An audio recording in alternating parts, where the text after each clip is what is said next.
നമ്മുടെ അപ്പുക്കുട്ടൻ വീടിന്റെ ഉള്ളിലിരിക്കുന്ന സമയത്ത് നമ്മുടെ കുഞ്ഞുമണീസ് മുറ്റത്ത് കൂടെ കളിക്കുമായിരുന്നു കേട്ടോ. അവർ കളിക്കുന്ന കണ്ടപ്പോൾ അപ്പുക്കുട്ടൻ ഒരേ കരച്ചിലായിരുന്നു. അപ്പൊ സാനോട് പറഞ്ഞു എന്നാൽ പിന്നെ അവന്റെ കഴുത്തല വള്ളിയൊക്കെ ഇട്ടുങ്ങതാ, ഞാൻ കുറച്ചേരം അവനെ പുറത്തിറക്കട്ടെ എന്ന് കേട്ടോ. അങ്ങനെ അപ്പുക്കുട്ടനുമായിട്ട് പുറത്തിറങ്ങിയ സമയത്ത് സാക്ക് കുറച്ച് അപ്പുറത്ത് എന്തോ ചെയ്യാനുണ്ടായിരുന്നേ.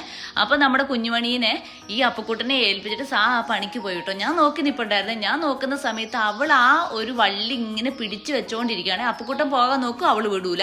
അപ്പുക്കുട്ടൻ പിന്നെയും പിടിച്ചു വലിക്കും, അപ്പൊ അവൾ കടിച്ചു പിടിക്കും. അങ്ങനെ മണിക്കുട്ടി മടുത്തു കഴിഞ്ഞ് മണിക്കുട്ടൻ പിടിക്കും. അങ്ങനെ അങ്ങോട്ടും ഇങ്ങോട്ടും രണ്ടുപേരും ചേർന്നിട്ട് അപ്പുക്കുട്ടനെ പിടിച്ചു വെച്ചേക്കുവാണ്. കാരണം വെച്ചാൽ അവർ സാക്ക് കൊടുത്തൊരു വാക്കുണ്ടല്ലോ, തിരിച്ചു വരുന്നത് വരെ നോക്കിക്കോളാം എന്നുള്ളത്. നമ്മൾ സാധാരണ അപ്പുക്കുട്ടനെ കൊണ്ട് പുറത്തിറങ്ങി നമ്മളെ പറ്റിച്ചിട്ട് അപ്പുക്കുട്ടൻ വള്ളിയൊക്കെ വിടിച്ച് ഓടും കേട്ടോ. ഇത് ഇവരുടെ അടുത്ത് അപ്പുക്കുട്ടൻ ഒരു പടിക്ക് മുന്നോട്ടേക്ക് നീങ്ങാൻ വേണ്ടി പറ്റിയില്ല. രണ്ടുപേരും അമ്മാതിരി പിടുത്തോട്ടോ പിടിച്ചു വെച്ചേക്കടെ. ലാസ്റ്റ് അപ്പുക്കുട്ടൻ മടുത്തിട്ട് അവിടെ ഇരിക്കാൻ വേണ്ടി തീരുമാനിച്ച. വേറെ ഒരു രക്ഷയില്ലല്ലോ, കാരണം ഇവർ വിടുന്നില്ല. പോവാന്ന് കണ്ടു കഴിഞ്ഞാൽ അവർ കടിച്ചു പിടിക്കും, അല്ലെങ്കിൽ അവർ മെല്ലെ ലൂസാക്കി പിടിക്കും. ഇങ്ങനെ രണ്ടുപേരും കൂടെ അപ്പുക്കുട്ടൻ്റെ നല്ല പണി കൊടുത്തു കേട്ടോ. അങ്ങനെ അപ്പുക്കുട്ടൻ ആ മണ്ണിൽ പടന്ന് വീണ് ഇരിക്കുവാണ്.